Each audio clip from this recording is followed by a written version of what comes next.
तो आज हम लोग को भंते जी के पास लेके हैं, जो हमारे एक बहुत पहुँचे हुए संत हैं। और इनसे हमको ये समझ में आता है कि ज़िंदगी जीनी कैसे चाहिए और लाइफ में हम क्या क्या गलतियाँ करते हैं, तो हम वो सीखेंगे। पहले नमो बुद्धाय। मैं माथा टेक लेता हूँ एक बारी।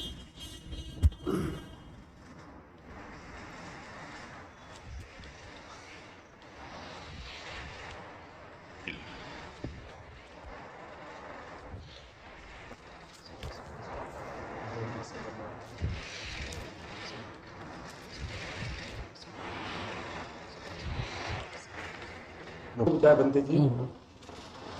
आज सबसे बड़ी बात है कि हम आप से मिलना हमारा लक है, किस्मत अच्छी है। तो आप हमको पूरा ऐसा थोड़ा सा ट्रिप्स बताइए जिसके बारे में बहुत धर्म के बारे में लोग जानता है। मैंने भी विपश्यना कर रखी है और सारी चीजें मेरे को बहुत ज्ञान है, लेकिन मेरी बात का मैं समझा नहीं सकता, इसीलिए एक वीडियो रिकॉर्ड करते हैं जो आप लोगों को धर्म के बारे में सही रास्ता। तो हम भगवान बुद्ध जो है तो उन्हें बुद्ध क्यों कहते हैं, यानी उनको सम्यक संबुद्ध क्यों कहते हैं? तो वो तो लोगों का, यानी लोगों की, ये तो हम ऐसा कहना चाहेंगे कि जिन लोगों को ज्ञान नहीं होगा तो वो भगवान बुद्ध को एक लिमिटेशन देंगे कि वो बुद्ध के है, बुद्ध समाज के जो आदमी है वो उनके है, या है ना। तो ऐसा कुछ नहीं है। भगवान बुद्ध जो है तो वो पूरे जो जितने भी इस संसार में जितने जाति के धर्म के जितने भी लोग हैं, तो उन्होंने लोगों के कल्याण के लिए ही बताया है, कल्याण के लिए ही बताया है। तो बुद्ध उस आदमी को कहते हैं कि जिस व्यक्ति ने अपना जो चित्त है, अपना जो माइंड है, तो वो टोटली 100% प्योर किया है, शुद्ध किया है। तो उसके बारे में भगवान बुद्ध ने 3-4 डेफिनेशन दिए हैं कि हमारा जो मन है, तो ये संसार के लोग दुखी क्यों है? तो जब चाहे तब मनुष्य हमारे अपने मन में क्रोध पैदा करता है, द्वेष पैदा करता है, दुर्भावना पैदा करता है, अहंकार या भय पैदा करता है। तो जिस किसी जाति का मनुष्य होगा तो ये मन में ये उत्पन्न करेगा ही, वो ये जनरेट करेगा ही। तो ये कुदरत का कानून है कि वो चाहे किसी भी समाज का हो, हिंदू हो, मुस्लिम हो, क्रिश्चियन हो, किसी भी समाज का हो, जो आदमी मन को मैला करेगा, प्रकृति का नियम है, निसर्ग का नियम है कि वो आदमी दुखी हो जाएगा। तो ये लॉ ऑफ नेचर है। तो भगवान बुद्ध जो बताते हैं तो वो लॉ ऑफ नेचर बताते हैं। निसर्ग के क्या नियम है?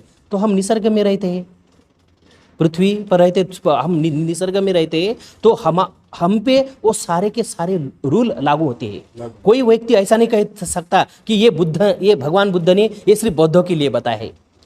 ऐसा बोलना ये तो गलत है, बात है। पूरे सारे समाज सभी संसार के लिए। हाँ, तो वो सब, उनके पास कोई ये नहीं है कि ये इस जाति का आया है तो ये मैं उसको दूर करूंगा, ये तो मेरे जाति का नहीं है। ऐसा तो है ही नहीं है। शुद्ध चित्त के आदमी के पास जो कोई जाएगा तो वो उसको अपने पास ही समेट लेंगे, वो करुणा से, दया से समेट लेंगे। तो उनके लिए सिर्फ ये आदमी है सिर्फ, बस, इसके अलावा कुछ नहीं होगा, इसके अलावा कुछ नहीं है। तो भगवान बुद्ध के राह पर जो चलते हैं तो वो अपना दुख धीरे धीरे कम करते वो एक दिन तो, अगर उनको ये मार्ग अगर सच में समझ में आया अपने अनुभव के स्तर पर, तो वो निश्चित ही 100% वो अपने दुख से मुक्त होंगे। इस संसार के कोई भी आदमी दुखी नहीं रहना चाहता, कोई भी नहीं दुखी रहना चाहता। हर आदमी को लगता है कि मैं सुखी कैसे रहूं, मैं सुखी कैसे रहूं, लेकिन सुखी रहना कैसे है, उसके क्या नियम है वो लेकिन पता नहीं होने की वजह से गलत तरीके के राह पे चलते हैं, तो गलत तरीके के कर्म करते हैं, अकुशल कर्म करते हैं। अगर इसका एक एग्जाम्पल दे तो भगवान बुद्ध ने पंचशील दिए। अब यही उदाहरण से लेते हैं हम, ये लेंगे हम। तो पंचशील में भगवान बुद्ध ने कहा है कि प्राणी हिंसा मत करो, किसी जीव जंतु को कोई तकलीफ ना पहुँचे, तुम ऐसा कर्म मत करना तुम्हारे काया वाचा या मन से। चोरी नहीं करना, जो तुम्हारी वस्तु नहीं है वो उसको तुम झपट मत लेना। व्यभिचार नहीं करना, झूठ नहीं बोलना, चुगली नहीं करना, निंदा नहीं करना, किसी को फंसाना नहीं, या नशा पता नहीं करना। तो ये जो पंचशील है, अगर कोई आदमी कहेगा कि ये भगवान बुद्ध ने सिर्फ बौद्धों के लिए बताया है, तो ये सब जाति पे लागू करो। सभी जाति यही चाहते हैं। सब जाति चाहती है कि अगर ये पंचशील फॉलो, तो पंचशील ये निसर्ग के नियम है, लॉ ऑफ नेचर है। जो जो आदमी इस रूल को तोड़ेगा, इस 5 रूल को तोड़ेगा, वो दुखी हो ही जाएगा, हो ही जाएगा। और जो जो इस पंचशील को धारण करेगा, पंचशील को धारण करना माने लॉ ऑफ नेचर जो है, तो उसके अनुसार अपना जीवन ढालना, तो वो व्यक्ति सुखी रहेगा ही। तो उस आदमी के मन में कोई जाति वगैरह ये कुछ नहीं रहते, ये तो लोगों का अज्ञानपन है ना, सही बात। ऐसा है ये तो पूरा ज्ञान है कि ना। ये चीजें अगर जिंदगी में आ जाए तो कितनी खुशी मिलती है। हाँ, तो अगर हम जानते हैं कि अगर तो भगवान बुद्ध जो होते हैं तो वो विपश्यना का रिसर्च करते हैं, तो अपने अनेक जन्मों के पारमिकता के वजह से वो विपश्यना उसमें उनमें जग जाती है। तो विपश्यना जगने के बाद तो वो सारे दुखों से मुक्त हो जाते हैं। दुख माने जो चित्त को जो मैली करने वाली जो बातें हैं, भय है, क्रोध है, अहंकार है, दुर्भावना है, तो वो उससे मुक्त हो जाते हैं। तो वो खुद 100% सुखी हो जाते हैं। तो उनके मन में करुणा जागती है। ऐसे आदमी के मन में करुणा ही जागेगी, दया ही जागेगी कि मुझे जो ये सुख मिला है तो ये हर आदमी को मिलना चाहिए। तो वो पूर्ण अपना जो सब जीवन है तो वो उसके लिए व्यतीत करता है, खर्च करता है। तो ऐसे व्यक्ति के प्रति तो हमें कृतज्ञ रहना पड़ेगा, है ना, हमेशा उनके प्रति अपने मन में, है ना। मतलब है वो बहुत बड़ी चीज है। हाँ, वो हम उसके नजदीक क्या थोड़ा सा भी पहुंच जाए तो बहुत बड़ी बात है। बराबर है, बराबर है ना, बराबर। मतलब कोशिश की है। देखो मैं तो गुरदीप सिंह नाम है, सरदार हूँ। हाँ। पहली बार विपश्यना की। हाँ, विपश्यना करी तो मेरे को पहली बार मेरा धर्म समझ में आया। हाँ, बराबर, धर्म होता क्या है, बराबर। और मेरे गुरु ग्रंथ की जो पहली जो लाइनें हैं, 4-5, वो मेरे को कभी समझ में नहीं आई थी। जब मैं विपश्यना को गया और गौतम बुद्ध जी की जो शिक्षाएं थी उसके समझने के बाद ही मेरे को मेरा धर्म समझ में। बराबर। मैं तो ये समझ चुका हूँ, लेकिन जो आम जनता है हमारी वो इससे परे रहती है। वो समझती है बौद्ध धर्म अलग है, ये हिंदू धर्म अलग है। पर बौद्ध धर्म सभी के लिए है, ऐसा नहीं है कि बौद्ध धर्म किसी के। तो मैं तो ये कहना चाहूँगा स्पेशली कि विपश्यना जो है तो पूरे वर्ल्ड के लोगों ने जो इनके राह पर चले, सबने इनको एक्सेप्ट किया है, क्योंकि वो तो यूनिवर्सल है। यूनिवर्सल भगवान बुद्ध ने जो बताया है वो किसी जाति धर्म के लिए लिमिटेशन नहीं है उसको, वो यूनिवर्सल है, सबके लिए है, सबके हित सुख के लिए है वो। तो वो सबका हित सुख जो है, तो ये तो हर आदमी अपना हित सुख चाहेगा, अपने परिवार का, अपने समाज का। अगर इस मार्ग पे जो चलेंगे तो कोई भी आदमी दुखी नहीं रहेगा, कोई झगड़े नहीं रहेंगे। तो ये झगड़े वगैरह ये जो होते हैं तो ये क्यों होते हैं? तो मन में द्वेष रहता है, दुर्भावना रहती है, ये हमारा ये तुम्हारा हो। तो हमारा तुम्हारा कुछ नहीं है, सबका है। धर्म जो है तो धर्म सबका है। तो मैं तो यही लोगों से ये बात मैं बताना चाहूँगा कि अपने लाइफ का जो है तो 10 दिन वो निकाले और वो 10 डेज विपश्यना के लिए जाए। आज तो ये विद्या हर जिले में है, सेंटर हर जिले में इसके 1, 2, 3, 4 सेंटर है। तो ये अपने भले के लिए, अपने हित के लिए, अपने सुख के लिए, दूसरे के सुख के लिए नहीं, हाँ, तो खुद के लिए। जब मैंने विपश्यना की तो मेरे को समझ में आया ये मेरे लिए, बाकी किसी के लिए नहीं है। बराबर है। ये तो बहुत बड़ी चीज है सच में। मतलब जब से मैं जुड़ा हूँ विपश्यना से, मेरी जिंदगी में एक बदलाव आ, मैं बदल गया। अच्छा, मैं अभी किसी के साथ भी बात करता, हाँ, किसी के साथ भी जाके सोता, हाँ, कहीं पे भी जाके रहता, हाँ, जिंदगी पूरी बदल गई। बराबर। नहीं तो पहले एक डर रहता था, मैं किसी से बात करूंगा क्या। अभी मैं रास्ते में जाता हूँ तो बोलता हूँ नमस्ते ताई, ये रास्ता किधर को जाता। हाँ, नहीं तो पहले सोचता लेडी से कैसे बात करें। हाँ, बराबर। मतलब वो चीज खत्म हो गई, जो गैप था वो बिल्कुल धीरे धीरे खत्म होना स्टार्ट। बराबर। मतलब जिंदगी में एक आनंद आना स्टार्ट हो गया। तुम किसी भी स्थिति में हो, हमारे पास पैसा है नहीं है, बराबर, आज खाना है नहीं है, सोने की जगह नहीं है, दोनों जगह में कोई एक जैसा है। बराबर, ठीक है, होगा जो होगा देख लिया जाएगा, है ना। तो ये मेरी जिंदगी में अद्भुत बदलाव है सच। और आप लोगों जो आप हो, आप तो कंटिन्यू 24 घंटे इसी में रहते हो, तो आपकी तो आभा, आपका मंडल जो यहाँ की वाइब रहती है वो बिल्कुल अलग रहती है। मतलब आके मन एकदम अच्छा हो जाता है आपके पास आता है। हम तो यही कहना चाहेंगे कि इस जन्म में जो ये चित्त में जो ये जागा है लोगों की सेवा करना, इसको तो हम पुण्य कर्म समझेंगे कि कोई तो पुण्य कर्म होगा तभी तो हाँ, है ना। तभी तो ये लोगों को ये धर्म सबको मिले, ये भाव मन में आया। अगर सांसारिक जीवन में अगर जगता तो उसको प्रापंचिक जीवन तो लिमिटेशन आती उसमें, ये वो, तो मैं लोगों को टाइम नहीं दे पाता। लेकिन अब तो जब चाहे जब मैं कितने भी दिन बाहर जा सकता हूँ, लोगों को धर्म दे सकता हूँ। तो ये जो है ना, और दूसरी ये बात बताने है कि जो जिन जिन लोगों ने विपश्यना शिविर नहीं किया है, तो वो अपने जीवन का 10 दिन निकाले और विपश्यना शिविर के लिए वो विपश्यना शिविर जो किसी जिले में रहते, जहाँ भी रहते, तो वो इन्फॉर्मेशन निकाले और वो अप्लाई करे।